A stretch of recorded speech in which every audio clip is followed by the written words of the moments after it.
لائیں کہیں کہ ہمارا رب اللہ ہے، پھر اس پر جم جائیں۔ ان پر فرشتوں کا نزول ہوتا ہے، نہ کوئی غم کرو نہ خوف، خوشیاں مناؤ جنت کی جس کا تم سے وعدہ کیا گیا تھا۔ اللہ کی ربوبیت پر اطمینان جب انسان کو ہو جاتا، میرا رب اللہ ہے، ربی اللہ، انسان کے لیے نہ کوئی کھٹکا، نہ کوئی خطرہ، نہ کوئی خوف، نہ کوئی حزن۔ جو کچھ ہو رہا ہے کس کے اذن سے ہو رہا ہے؟ اللہ کے اذن سے۔ اللہ کے اذن کے بغیر پتا تک نہیں ہلتا۔ یہ کوئی اندھا بہرا مادہ نہیں ہے جس سے مجھے کوئی خوف ہو۔ اندھا بھینسا چلا آ رہا ہو اس سے تو ڈرنے کا ہر انسان کو ڈرنا چاہیے، نہ معلوم کس کو ٹکر مار دے۔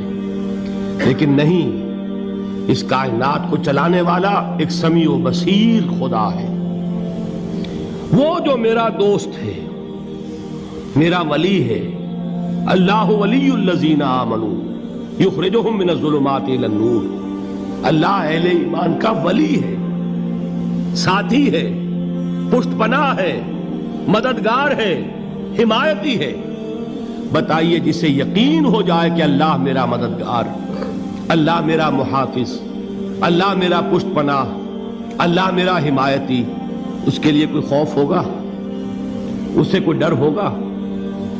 میں مثال دیا کرتا ہوں ایک بہت سادہ پنجاب کے دیہات کی۔ وہ بڑا چودھری ہے اور کوئی غریب کسان ہے۔ اس غریب کسان کے جانوروں کو ہر وقت اندیشہ ہوگا چوری کا، کوئی میری بھینس کھول کر نہ لے جائے، کوئی میرا بیل کھول کر نہ لے جائے۔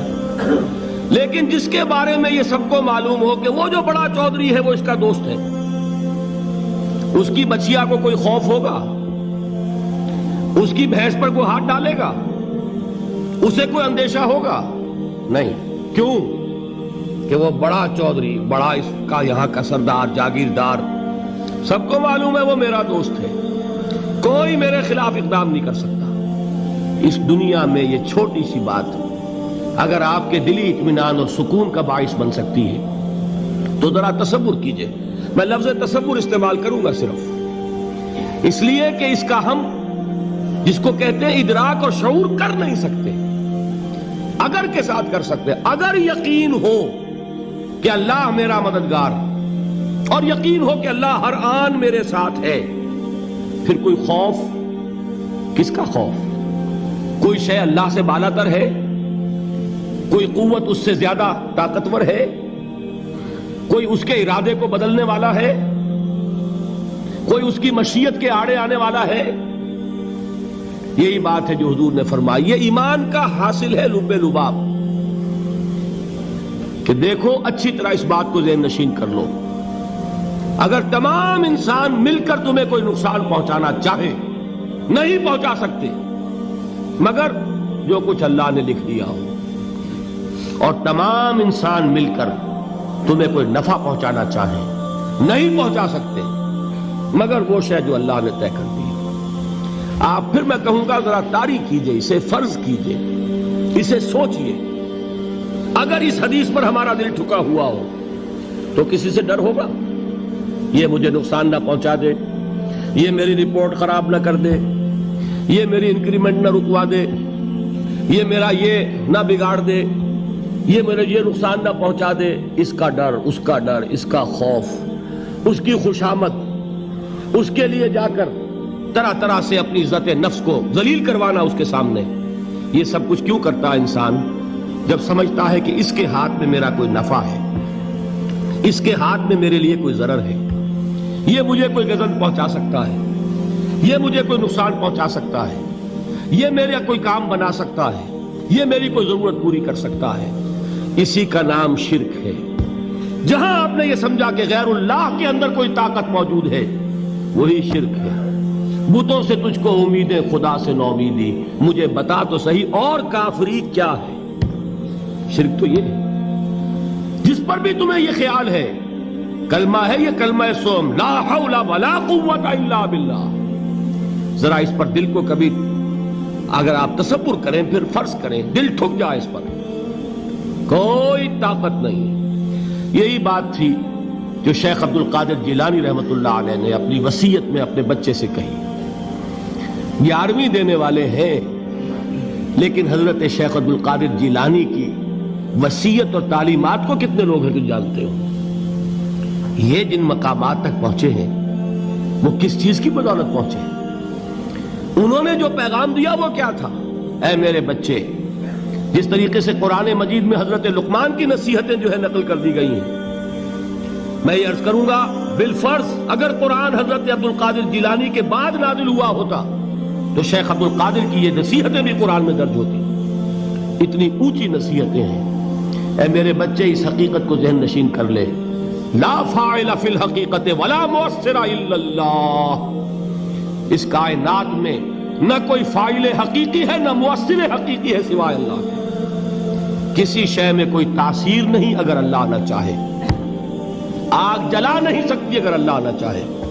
پانی ڈبو نہیں سکتا اگر اللہ نہ چاہے. زہر ہلاک نہیں کر سکتا اگر اللہ نہ چاہے. کوئی چیز فائدہ نہیں پہنچا سکتی اگر اللہ نہ چاہے. تو در در پہ کیوں سر جھکاتے ہو؟ در در پر کیوں جبیں سائی کرتے ہو؟